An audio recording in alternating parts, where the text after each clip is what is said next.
It is a Football Friday here at the channel. It's at sportsbookreview.com. Watch what you bet segment. We're all going to be watching these 4 games in the divisional round, Teddy, or you should be watching these 4 games in the divisional round. We'll start right up. The Red Hot Colts to be cooled off in Kansas City. Dome team going outside, maybe a little bit of wind in the forecast, maybe some rain as we talked about, or snow heading into this one. Current lines right now, Teddy, sit with the Colts and the Chiefs. Chiefs minus 5.5, total of 57. We'll keep an alert on that to see if we get any weather conditions over the next 24 hours that might impact that. Money line, a little bit juicy there, minus 225 for the home team, plus 185. Coming in, one team red hot. Obviously, we know being a rest, being a home team, you should have the advantage at Arrowhead, but that hasn't played into it the past few years. Heck, even the past decade or so. The home playoff record stands for itself with Kansas City. It's not very good, but Andy Reid off a bye. Can they overcome that and push forward? We did see a little bit of chink in the armor through the season with the Kansas City Chiefs once they lost Kareem Hunt, but now she gets Spencer Ware back for the run. We'll see if they get Sammy Watkins, their number 2 wide receiver, back here. Teddy, early conditions here, looking forward to this. Is this just the road teams getting points?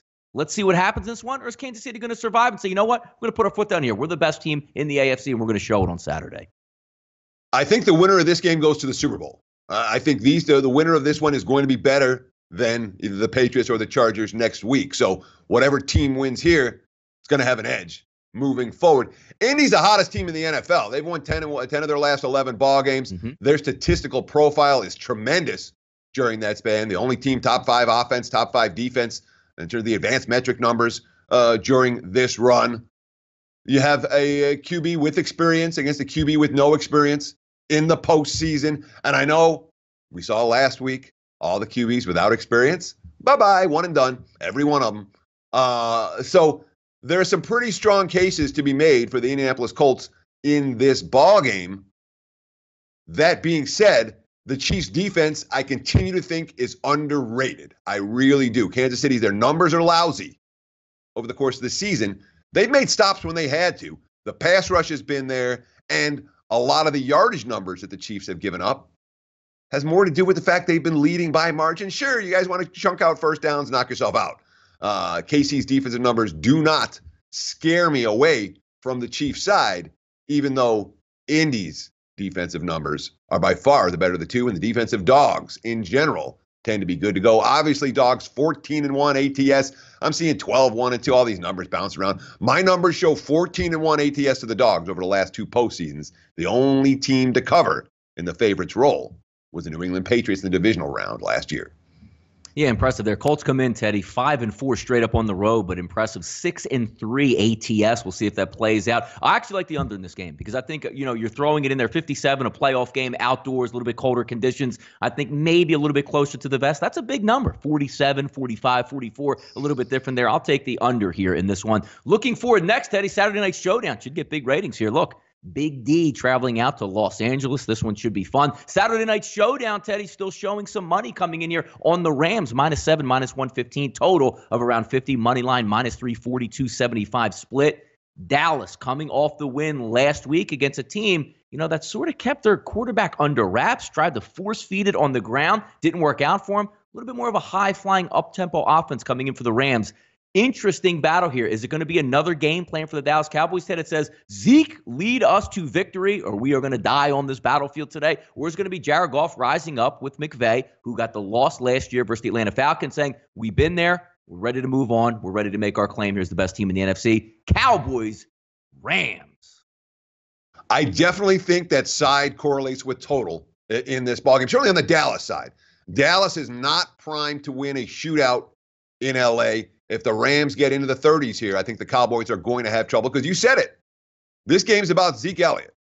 If the Rams can contain Zeke Elliott, LA is going to win and cover. Dak Prescott is not going to go on the road with this banged-up receiving core and outscore this Rams team. It's going to be a problem. But if this suspect Rams run defense can't stop Dallas from chunking out first downs on the ground, Jared Goff's going to be on the bench, or on the sidelines. And the Dallas offense is going to be grinding out yards and keeping the explosive Rams attack sidelined. Dallas is live to win the game, let alone cover the point spread. So that's your handicap. Zeke Elliott's running. Dallas is live. Zeke Elliott gets stuffed. Cowboys ain't winning this game, and they're probably not covering this point spread. Yeah, and when you look at this game, Teddy, because you saw last week, Seattle, even though they did have the lead at one point here, you never felt threatened if you're the Cowboys if the game was going to get away. So you could still keep with the running game, the short passing game, run your quarterback. If we look at this game where you say, you know what, McVay's going to open it up a little bit, and you do get a healthy Todd Gurley, it's one of those games where I completely agree with you, because if the Rams are going to say, look, we're going to jump out 7-0 right away, maybe take a 14-3 lead, that's going to force Dak out of his, MO, where he just wants to be a game manager. Let's run the football and keep it close. Because when you saw the game against the Philadelphia Eagles, where they were just throwing bombs because nobody was back there in coverage, but when you get teams with really good defenses, they're going to pressure them. It is going to make for an interesting dichotomy in that game. 7 right now. I'm still waiting to see where that final line is going to end up, but I think the Rams are good enough to win this football game. And you're right. If they win, they're going to get the cover. I don't see this game more likely being Teddy 17-14 style. I think this is going to be played into the high 20s and 30s, which is going to lend me to a cover for the Rams. How about the total in this game, Teddy? I know you have a correlation. If you're just looking at it right now, do you have a feel for this game? If you're just looking at 49, does this have a sense that, it's more likely to go over the total than under the total at this point? Well, I mean, we've seen the Cowboys play stellar pass. Remember the game against the Saints where they held New Orleans to 10 points and they were all over Drew Brees. It's not like Dallas doesn't have a pass defense at times, but I don't know that it's as consistent. But in my mind, there's no way I'm making a bet on this total without a corresponding bet on the side. If you think the Rams are going to move the football in this game, it's Rams and over. If you think that Dallas can control the game on the ground, it's Cowboys and under. That's the way to maximize your return on investment. But of the two correlations, the Rams could win this game, 30-14. Dallas can't win this game 35-31. It's just not, it doesn't. Mm-hmm. They had the one game against the Giants, so they got in the 30s on the road, but that was the exception rather than the rule. That was week 17 or week 16, whatever it was, where Dallas came to play. The Giants didn't really bring it. I expect the Rams to bring it. Yeah, another interesting point, Teddy. I know you're going to talk about in just a little bit on off the mic, but last week when you're looking at Seattle's offensive line, not even a comparison to could be compared with Dallas is going to go up to against the Rams offensive line. Should be some fun to watch. Chili Foxborough sets the stage, Teddy. Chargers and the Patriots. Patriots holding a -4, 47.5 over under. Money line -200 plus 170 split. We all know how good New England is at home in the playoffs. We all know how good New England is down the stretch in Foxborough in December, but now you're getting a battle-tested team darn near unbeaten on the road, heading in and catching points. But are we just looking back and say, you know what? The favorites here aren't covering. The dogs are covering. It's 4 points. I know Phillip Rivers can keep it close. Are we shortchanging the Patriots at home, Teddy? Only -4 right now? I don't know that we are. Because when you grade out the personnel on these two teams, grade out player by player, Brady versus Rivers, offensive lines, receivers against cornerbacks, there's no edges for New England. Where do the Patriots have an edge in this game? I can't think of one. Where when you grade out the personnel, oh, New England can exploit this. Oh, New England's better than. No, they're not. Brady's not better than Rivers even at this stage of his career, and I'm not a huge Rivers fan. Brady was not great down the stretch. Now, maybe off a bye, he'll be better this week. But, if you watch Tom Brady in December, he looked like a tired 40-something-year-old quarterback, which he is. All right. The Patriots the Chargers should have Hunter Henry in the lineup this week. That's a difference maker for Rivers. We're talking about a playmaker at tight end who's been out all year. Melvin Gordon likely to go for LA. So I can't lay with New England, even with that postseason track record, because when I grade out the two teams, the Chargers are the better of the two teams. Now, spot-wise, you're very concerned about the spot. Of course, traveling west, traveling east, 5 times in 7 weeks the Chargers have traveled east. Now, changed time zones, flying out, including each of the last 3 weeks where they've flown and traveled with time zone changes. And we have a New England home field edge that has been pretty darn strong in the postseason, as you mentioned.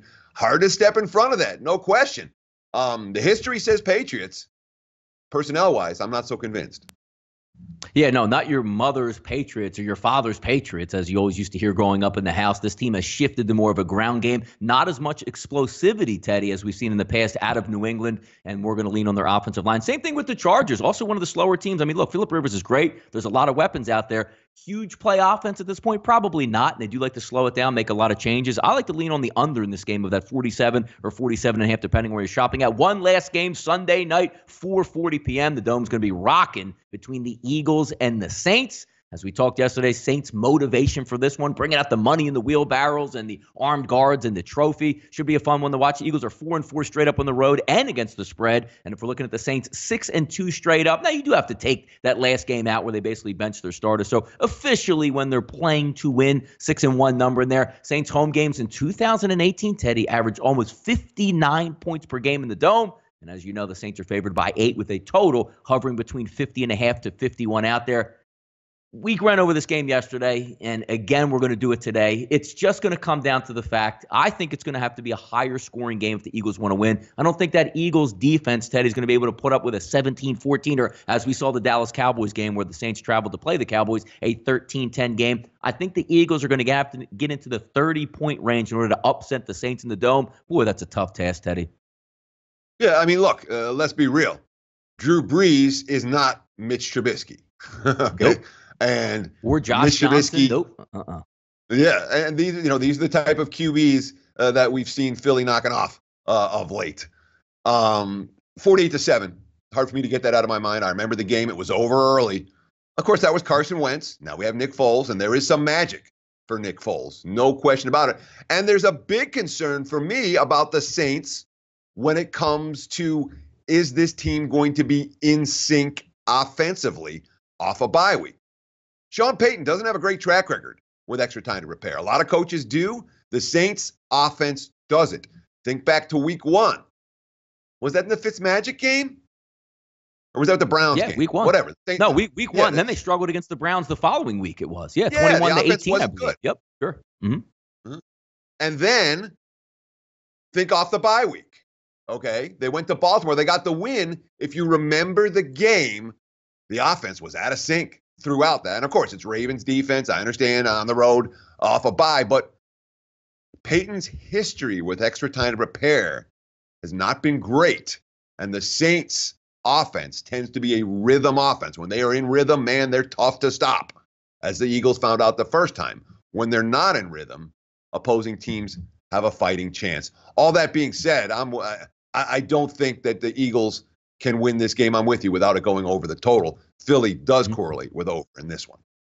Hey, Teddy, by the way, we are gamblers here. We like to look ahead. These games haven't been played yet, but sometimes early lines get put out, especially offshore. Five Dimes has some early lines for the NFC, and one is really scratching my head because I thought the tweet came out maybe possibly in an error, but I did go to the website, and it is confirmed as well.